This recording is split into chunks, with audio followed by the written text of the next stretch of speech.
Hi friends, मैं बारमल मोहम्मद आपका फिर से वेलकम करता हूं यूनिक्स शेल स्क्रिप्ट के ट्यूटोरियल में। आज के वीडियो में हम बात करेंगे डायरेक्टरीज रिलेटेड जो कुछ भी शेल कमांड आते हैं, जिसमें आते हैं cd कमांड, mkdir कमांड और rmdir कमांड। cd कमांड जो इस्तेमाल किया जाता है वो कोई एक डायरेक्टरी में से दूसरी डायरेक्टरी में शिफ्ट होने के लिए इस्तेमाल किया जाता है। mkdir कोई डायरेक्टरी को बनाने के लिए इस्तेमाल किया जाता है और rmdir कोई एग्जिस्टिंग एम्प्टी डायरेक्टरी को डिलीट करने के लिए इस्तेमाल किया जाता है। उसके बारे में हम बात करेंगे। तो सबसे पहले हम बात करेंगे mkdir के बारे में। यहाँ पे हम लिख रहे हैं mkdir स्पेस देके हमें जो कुछ भी डायरेक्टरी का नाम बनाना है वो डायरेक्टरी का नाम यहाँ पे हम लिख सकते हैं। फॉर एग्जांपल हमें test1 ऐसी कोई डायरेक्टरी बनानी है तो हम यहाँ पे लिखेंगे हम test1। अब हमें कोई भी डायरेक्टरी बनी है या नहीं बनी है वो देखने के लिए ls कमांड आता है, जो अभी मैंने ट्यूटोरियल में बताया नहीं है, तो इसलिए हम अभी के लिए यहाँ पे होम फोल्डर में जाके GUI वर्जन में शिफ्ट होकर यहाँ पे हम देख सकते हैं। यहाँ पे देख सकते हैं हमने ये test1 बन गई हमारी। ये जो पहले से मैंने डायरेक्टरी बनाई थी उसे मैं निकाल देता हूँ। फिर से हम टर्मिनल में जाएंगे। अब हमें सपोज दूसरी test2 की डायरेक्टरी बनानी है तो हम यहाँ पे लिखेंगे mkdir test2, एंटर देंगे तो GUI में अगर हम शिफ्ट हो गए तो यहाँ पे आप देख सकते हैं test2 की डायरेक्टरी अवेलेबल हो गई है। अब दूसरी बात जो यूनिक्स में जो बहुत ही इम्पोर्टेंट है ये है कि जो कुछ भी डायरेक्टरी नेम है और फाइल नेम है वो कैश सेंसिटिव है, जहाँ पे वो विंडोज़ में ऐसा कुछ नहीं है। अगर विंडोज़ में हमने कैपिटल A कोई एक डायरेक्टरी बनाई है तो हम दूसरी स्मॉल a नाम की कोई डायरेक्टरी नहीं बना पाएंगे, क्योंकि वो नेम डुप्लीकेट हो जाएगा। वो कैश इनसेंसिटिव है। कैपिटल है और स्मॉल है दोनों सेम ही है विंडोज़ के लिए, यूनिक्स में ऐसा नहीं है। क्या मैं कह रहा हूँ ये प्रैक्टिकल में बताता हूँ।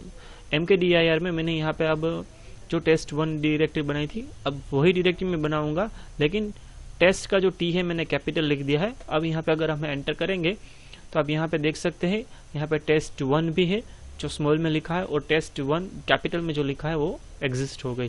तो डायरेक्टरी नेम और फाइल नेम दोनों वो कैश सेंसिटिव है, ये हमें याद रखने की बात है।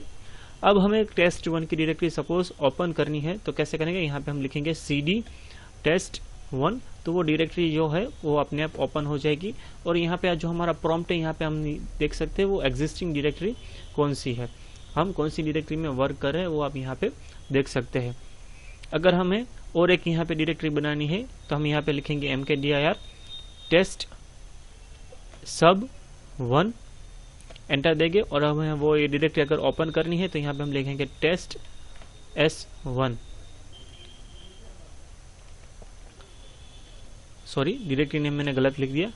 तो यहाँ पर आप देख सकते हैं test1 और test sub1 दोनों ओपन हो गई है। cd कमांड से हम जैसे कि test1 में से test sub1 में अगर हमें पेरेंट डायरेक्टरी में वापस जाना है, अभी करंट डायरेक्टरी हमारी कौन सी है test s1 है, तो हमारी पेरेंट डायरेक्टरी कौन सी हुई test1। अगर हमें उसमें शिफ्ट होना है तो यहाँ पे हम लिखेंगे cd स्पेस रख के 2 बार डॉट cd स्पेस डॉट। तो आप प्रॉम्प्ट में यहाँ पे देख सकते हैं test1 हो गया, जो हमारा जो प्रॉम्प्ट है वो चेंज हो गया है। test s1 जो था वो अब हो गया test1। फिर से अगर हम cd डॉट लिखेंगे तो हमारा जो होम फोल्डर है वहाँ पे हम आ जाएंगे। फिर से अगर हमें डायरेक्टली टेस्ट s1 में जाना है, 2 बार हमें cd नहीं लिखना है। हमने क्या किया, एक बार पहले हमने test1 लिखा और दूसरी बार cd करके टेस्ट s1 लिखा है। 2 बार cd नहीं करना है तो डायरेक्टली हम यहाँ पे लिख सकते test s1 slash test s sub1। तो आप देख सकते हैं हमारा फिर से प्रॉम्प्ट चेंज हो गया है। अब हमें डायरेक्टली सपोज 2 फोल्डर बैक जाना है या फिर डायरेक्टली हमें होम फोल्डर में शिफ्ट होना है तो हमें सिंपली लिखना होगा cd। अगर हम सिंपली cd लिखेंगे, वही डायरेक्टरी का नेम अगर हम स्पेसिफाई नहीं कर रहे हैं तो हमारी जो यूनिक्स है वो अपने आप हमारी जो कुछ भी होम डायरेक्टरी होगी यूजर की उसमें हम शिफ्ट हो जाएंगे। जो mkdir कमांड था उसमें एट ए टाइम हमने कोई एक ही डायरेक्टरी बनाई है। test1 पहले बनाई, बाद में test2 बनाई और test1 के चाइल्ड डायरेक्टरी हमने बनाई test1 में, वो बनाई test s1। मल्टीपल डायरेक्टरीज हमें अगर क्रिएट करनी है इंक्लूडिंग द चाइल्ड, यहाँ पे GUI में सबसे पहले आके जो हमने अभी बनाई थी डायरेक्टरी वो तीनों मैंने सिलेक्ट करके वो पहले मैं डिलीट कर देता हूँ। अब यहाँ पे फिर से हम आते हैं। अब यहाँ पे सपोज हमें ऐसा कुछ करना है कि test1 पेरेंट डायरेक्टरी हो, उसके अंदर चाइल्ड डायरेक्टरी हो test2 और test2 के अंदर हो test3। तो हमें मैनुअल प्रोसेस क्या करनी होगी, mkdir test1 पहले लिखेंगे, cd लिखेंगे, test1 के डायरेक्टरी को ओपन करेंगे, फिर से यहाँ पे हम लिखेंगे mkdir test2 cd करके test2 को ओपन करके फिर से हम लिखेंगे यहाँ पे mkdir test3 और यहाँ पे हम जो कुछ भी हमें test3 डायरेक्टरी हो वो हम यहाँ पे यूज कर पाएंगे। ये लेंथी प्रोसेस हो गई है। अगर हमें शॉर्ट में करना है तो शॉर्ट में हम कैसे करेंगे, ये जो हमारी पहले जो डायरेक्टरी अभी हमने बनाई वो फिर से मैं डिलीट कर देता हूँ। फिर से यहाँ पे हम आएंगे। अब यहाँ पे mkdir का एक ऑप्शन आता है -p ऑप्शन। -p ऑप्शन से क्या होगा, फ्रॉम द चाइल्ड डायरेक्टरी वो बनाने का स्टार्ट करेगा। जैसे कि यहाँ पे मैं लिख रहा हूँ test1, बाद में test2 और बाद में test3। तो सबसे पहले वो क्या चेक करेगा, test1 एग्जिस्ट है नहीं है, तो वो पहले वो बनाएगा, बाद में वो test2 बनाएगा और बाद में वो test3 बनाएगा। तो अब यहाँ पे अगर आए फिर से GUI में तो आप यहाँ पे देख सकते हैं फिर से test1 आ गई है, test2 भी हो गया है और test3 भी हो गया है। तो हमारी जो सभी तीनों डायरेक्टरीज थी चाइल्ड डायरेक्टरी वो सभी क्रिएट हो गई है। फिर से यहाँ पे हम डिलीट कर देते हैं।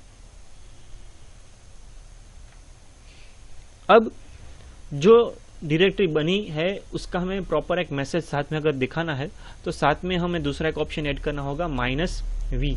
-v से जो कुछ भी डायरेक्टरी क्रिएट हुई है उसका साथ में वो यूनिक्स सेल में प्रॉपर एक मैसेज डिस्प्ले करेगा। यहाँ पे आप देख सकते हैं क्रिएटेड डायरेक्टरी test1, बाद में क्रिएटेड डायरेक्टरी test1 में test2 बनाई और थर्ड में test1 के test2 में और test3 बनाई। ये तीनों डायरेक्टरी क्रिएटेड हो गई है। फिर से यहाँ पे हम जो हमारी डायरेक्टरी वो डिलीट कर देते हैं। फिर से हम हमारे सेल में आ जाते हैं टर्मिनल में। अब जो अभी तक मैंने डायरेक्टरी क्रिएट की थी वो एट ए टाइम एक ही क्रिएट की है।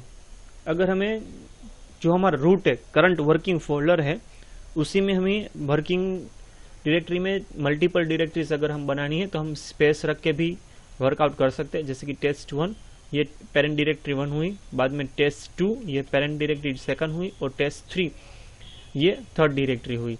ऐसा लिखेंगे तो यहाँ पे आप देख सकते हैं test1, test2 और test3 तीनों एक साथ क्रिएट हो गई है। जरूरी नहीं है कि इसमें आप -p नहीं लिख पाए, यहाँ भी आप -p लिख सकते हैं। जैसे कि test1 में हमें a नाम की और उसके अंदर b नाम की बनानी है और test2 में c डायरेक्टरी बनानी है और test3 में यहाँ पे हमें d डायरेक्टरी बनानी है। तो हमें जब चाइल्ड डायरेक्टरी भी बनानी है तो जैसे ऊपर मैंने लिखा था -p यहाँ पे आपको लिखना जरूरी है, तभी वो वर्कआउट होगा, क्योंकि test1 डायरेक्टरी एग्जिस्ट नहीं है तभी वो पॉसिबल होगा। तो आप यहाँ पे देख सकते हैं test1, test2, test3 हो गई। test1 ओपन करेंगे तो आप यहाँ पे देख सकते हैं a और उसके अंदर हो गई b, test2 में होगी c और आखिर में जो test3 डायरेक्टरी है उसमें हो गई हमारा d। अब जो डायरेक्टरी अभी तक मैं GUI में डिलीट कर रहा था, अब हमें अगर किसी डायरेक्टरी को सेल कमांड से डिलीट करनी है तो हम कैसे करेंगे, रिमूविंग डायरेक्टरी का जो कमांड आता है वो होता है rmdir। rmdir की मदद से हम डायरेक्टरी को डिलीट करेंगे। सबसे पहले हम test1 से स्टार्ट करेंगे तो rmdir यहाँ पे हम लिखेंगे test1। तो ये डायरेक्टरी डिलीट नहीं होगी क्योंकि यूनिक्स का दूसरा रूल जो है वो डायरेक्टरी कंपलसरी फुल्ली एम्प्टी होनी चाहिए, उसके अंदर एम्प्टी डायरेक्टरी भी वो अलाउड नहीं करता है। तो हमें सबसे पहले cd कमांड से यहाँ पे लिखना होगा test1। अब यहाँ पे हम लिखेंगे rmdir a, तो भी वो पॉसिबल नहीं होगा क्योंकि a के अंदर हमने b बनाई है। तो फिर से cd कमांड से हम लिखेंगे यहाँ पे a। अब यहाँ पे हम सबसे पहले रिमूव करेंगे rmdir की मदद से b डायरेक्टरी, बैक जाएंगे with help of cd space dot और लिखेंगे हम यहाँ पे rmdir a और बाद में फिर से बैक फोल्डर में जाके लिखेंगे हम rmdir test1। देखिए अब हमारी डायरेक्टरी सभी आप अगर GUI में आके देखेंगे तो डिलीट हो गई होगी। यहाँ पे test1 निकल गया। अब test2 और test3 के अंदर भी सब डायरेक्टरी है। तो सेम प्रोसीजर cd करके जो पहले हमने b लिखा है ए लिखा है वहां पे बी लिखेंगे, बाद में वो बी डायरेक्टरी को डिलीट करेंगे और सब डायरेक्टरीज जो कुछ भी हो वो हमें पहले डिलीट करनी होगी, बाद में हम पेरेंट डायरेक्टरी को डिलीट कर पाएंगे। अगर हमें ऐसा नहीं करना है तो क्या करेंगे, जो -p ऑप्शन mkdir में अवेलेबल था वही ऑप्शन यहाँ पे हम लिखेंगे, -p लिख के test2 लिखेंगे, तो test2 में जितनी भी डायरेक्टरीज है वो डिलीट हो जाएगी, वो नॉन एम्प्टी है। तो यहाँ पे हमें पहले लिखना होगा ए बी और उसमें बनाई थी हमने सी, तो डायरेक्टरी test2 बाद में डिलीट होगी, पहले सी डिलीट होगी और बाद में test2। मैसेज दिखाने के लिए यहाँ पे हम फिर से -p के साथ -v लिखेंगे। हर बार जरूरी नहीं है कि -p और -v लिखे, अगर मल्टीपल ऑप्शंस एक ही साथ में कमांड में यूज करने हैं तो आप साथ में भी लिख सकते हैं, जैसे कि pv।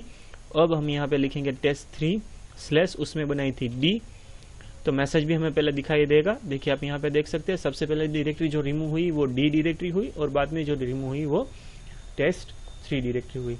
cd कमांड डायरेक्टरी को ओपन करने के लिए, rmdir डायरेक्टरी को रिमूव करने के लिए और mkdir डायरेक्टरी को क्रिएट करने के लिए। -p और -v उसके दो ऑप्शन थे। डायरेक्टरी को पेरेंट में लाना है, करंट वर्किंग डायरेक्टरी अगर